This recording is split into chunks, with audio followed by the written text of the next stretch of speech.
These buildings that bear his name will be his city, upon his hill. When Senator Edward M. Kennedy spoke at the dedication of the JFK Library almost 40 years ago, it established an archive and museum where visitors and researchers from across the globe could learn about President Kennedy's life and legacy. Since then, 6 directors have been in charge of stewarding the more than 10 million documents, recordings, and artifacts housed inside. Alan Price, who worked in Barack Obama's administration, is the latest director after starting the job last November. We'll speak with him about his affinity for President Kennedy and his hopes for the future of the library on this week's episode of JFK 35. And so, my fellow Americans, ask not what your country can do for you, ask what you can do for your country.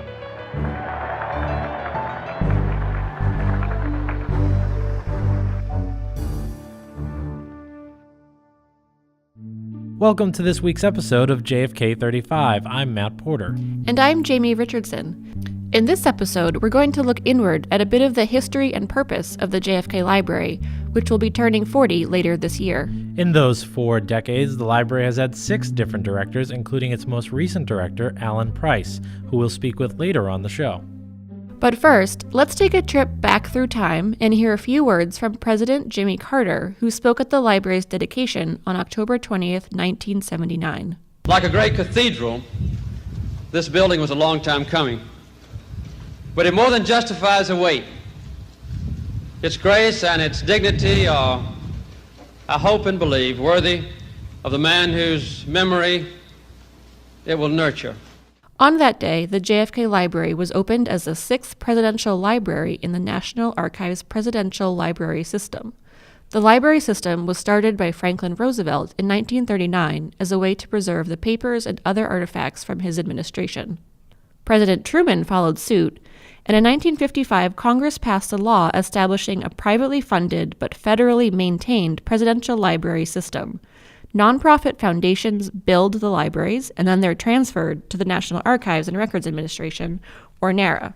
NARA is the same agency in charge of preserving the Declaration of Independence and the U.S. Constitution, so they clearly have some really great stuff there.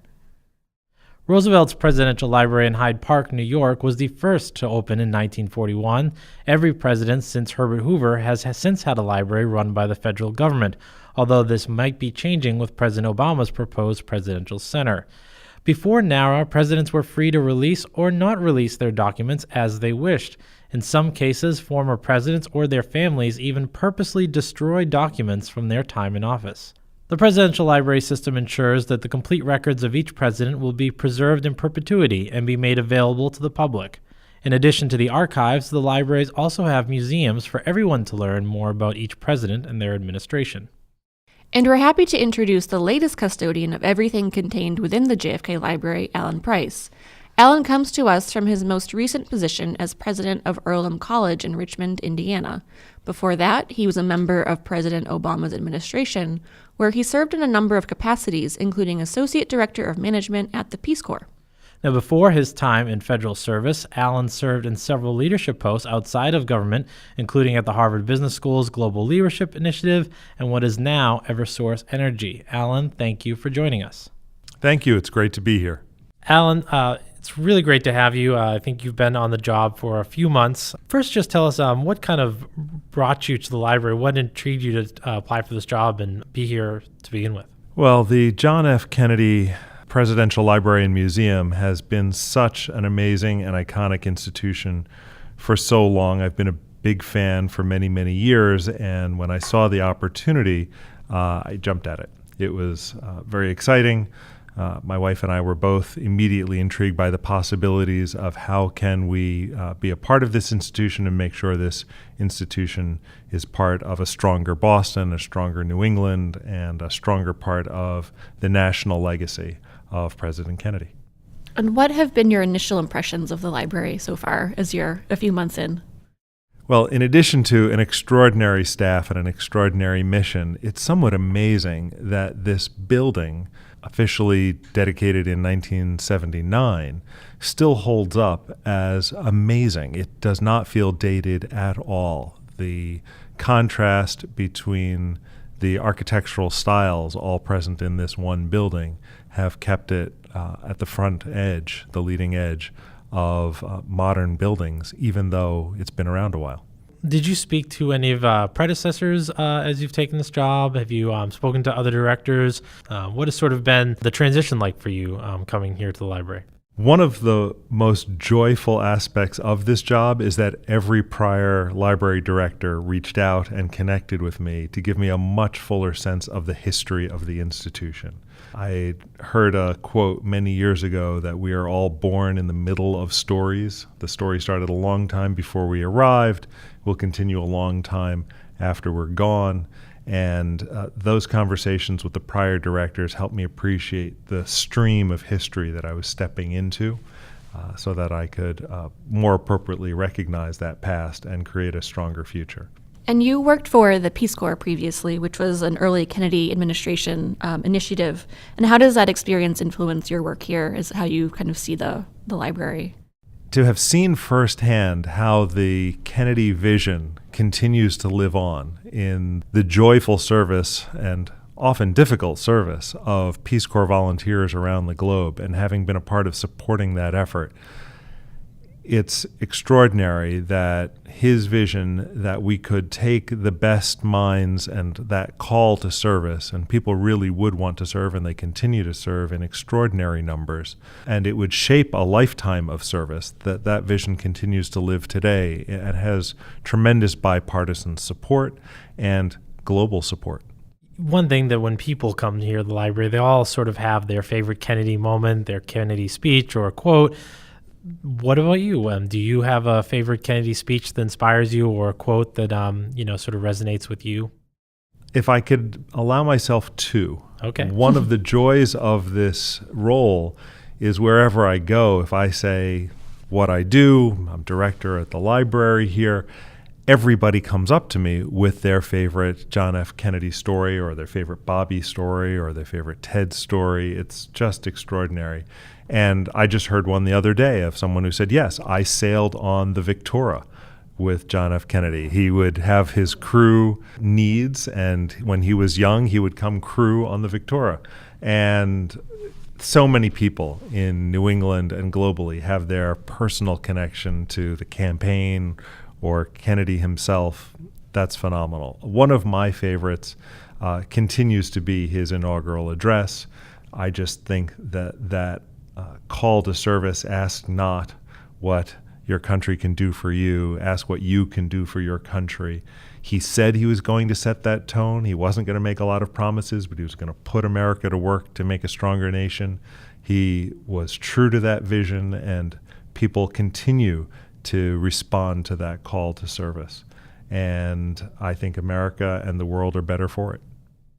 And so we're here in a presidential library, which is kind of a unique facility in our nation's sort of organization of the presidency. So what is so important about a presidential library? I guess I'll let you answer that part. Presidential libraries are incredibly important. They are not only tremendous from a civics education point of view, but from a fundamental belief that democracy is strengthened by access to the records, and that the archives should preserve for future generations the history of what happened in an administration and in the nation and the world at that time, so that not only researchers, but every citizen can understand that heritage and use that to inform their continued engagement. And I would add to that a notion of, not that presidents are perfect, none of them are. So you get to see the learning curve of a president, their strengths and weaknesses, their legacy and their foibles. But I think when you take into account the full perspective of a particular administration, you have the opportunity to make stronger administrations and a stronger country over time. And whether it's middle school classes who are getting an education here, or postgraduate dissertations that are being worked on here, I think it strengthens the nation. This library is sort of a hub for so much that goes on. There are various events that happen here throughout the year. In your brief tenure, people that you've seen coming in, whether they're guests, whether they're coming for events or forums, How have you seen this library as a cultural institution for Boston and the citizens around here? So proud to be part of the cultural legacy of the Boston area, as Kennedy himself was a huge proponent of the arts and culture, as was Mrs. Kennedy, in their ability to strengthen a democracy and strengthen a nation and promote economic development and be part of what makes a city vibrant. You can't have economic development without a cultural base to a city in large measure. So these are all very much intertwined, and to the extent we can use this library as a place to make sure that the many brilliant minds who are educated here want to stay here, we're happy to be part of that cultural fabric of the city.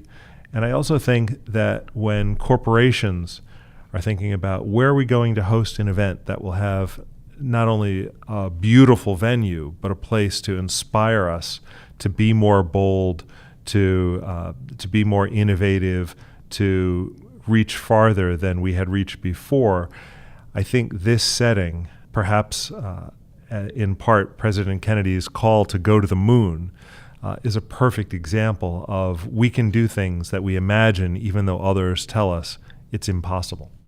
Actually, that's a perfect segue to our next question. We do have the anniversary of the moon landing, the 50th, coming up in July, and we also have the 40th anniversary of the library's opening itself. Can you give us any sort of insight of what might be happening here? How are we celebrating these two milestones at the library? We'll have a lot of programming through the spring and summer to celebrate the anniversary of the Apollo 11, and we will also have a tremendous number of events on July 20th, the actual anniversary date. Among those events, we will have a bunch of current and former astronauts here. We will have corporate execs. We'll talk about the past, the present, and the future of space exploration. We'll have children's programming, family programming, but we'll also have a lot of adult programming so that entrepreneurs who are considering working in the space area will be able to network with one another. We hope to be part of that future of space and be a catalyst towards that. But the memory of that iconic launch and how it seemed so impossible, but Kennedy said we will go to the moon in 10 years, and we went even faster than that. It is worth remembering that this nation can put its mind towards anything, whether it's any area of technology or going into space or just anything that our competitive drive, because that was a lot of it for President Kennedy, that anything that our competitive drive pushes us to do. And moving beyond the anniversaries this year, what, if anything, can you tell us about your plans or things that you'd like to see happen here at the library or grow here at the library? I would like to tap into all of the collections we have. We have the President Kennedy collection, and along with that, the Mrs. Kennedy collection. But we also have Robert Kennedy, Ted Kennedy's papers, and the collections of Ernest Hemingway. And we're working now on a 10-year schedule of what exhibits might look like and what programming might look like, and how can we push forward more quickly, accelerate the digitization of the archival records and make those available to the public in new ways. How can we just capitalize on what we have and bring it to life more broadly, more richly? And then also, since you've been here, as you've sort of had access to the collections and the papers and programming and everything, is there anything that you've learned about President Kennedy that has surprised you or intrigued you that you didn't realize before? I never really appreciated his sense of humor, and I've enjoyed that tremendously. There is a moment where he gives a birthday gift to Dave Powers, and it's inscribed with a quote that's something like this, which is, "There are only three things that are real: God, human folly, and laughter. And the first two are too mysterious for us to fully understand, so let us set our intentions on more of the laughter." And I just thought it was a great quote.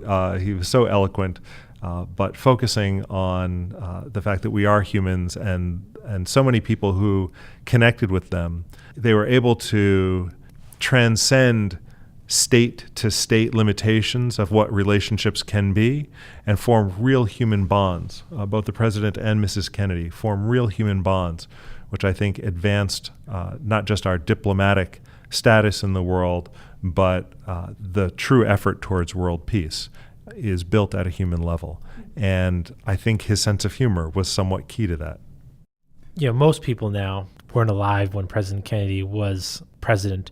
So how do you find making President Kennedy relevant for people today? How do you see President Kennedy and his legacy as still being so relevant today as it was in the 1960s?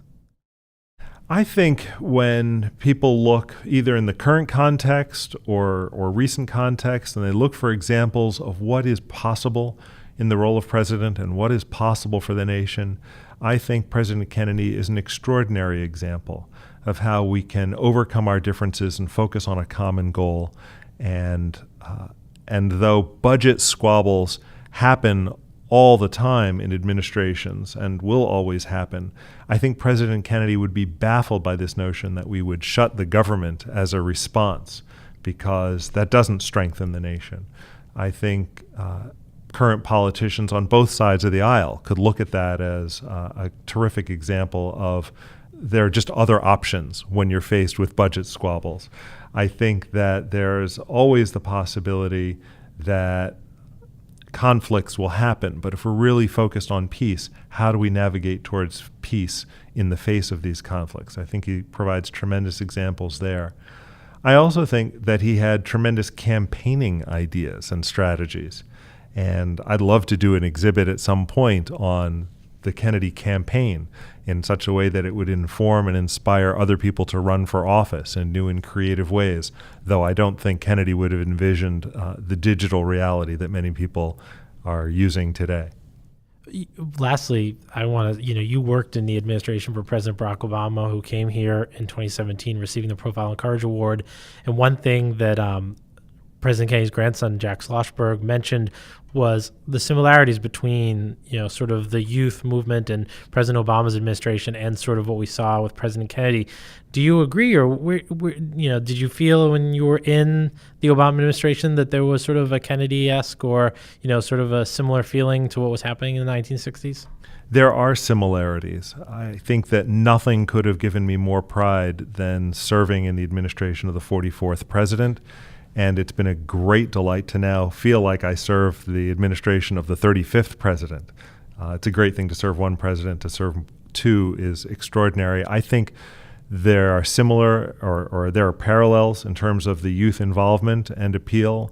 I also think that though they may have in many ways appealed to young people, it is the strength of their rhetoric, which is not solely the possession of a young person. And I think that there are other candidates currently and in the past who have mobilized youth with their rhetoric, and I think there's something to be learned there for any politician, that there are ways that you can deal with the practical realities and challenges of the office and have good, concrete policy agendas, but you can do that in a way that it mobilizes, engages, and inspires, or you can do that in a way that just feels like the grown-ups in Charlie Brown, wah, wah, wah, wah, wah. And I think that many people forget that the role of commander-in-chief has a symbolic and inspirational potential that can be tapped.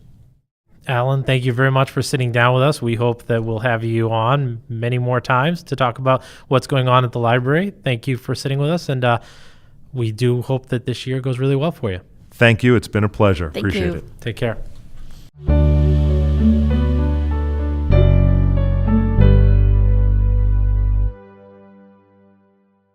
So it was great to talk to Alan today about the role of the JFK Library in Boston and in the role it has within the presidential library system writ large. I think a lot of people, they hear library and they think we're just like, you come here and you take out a book.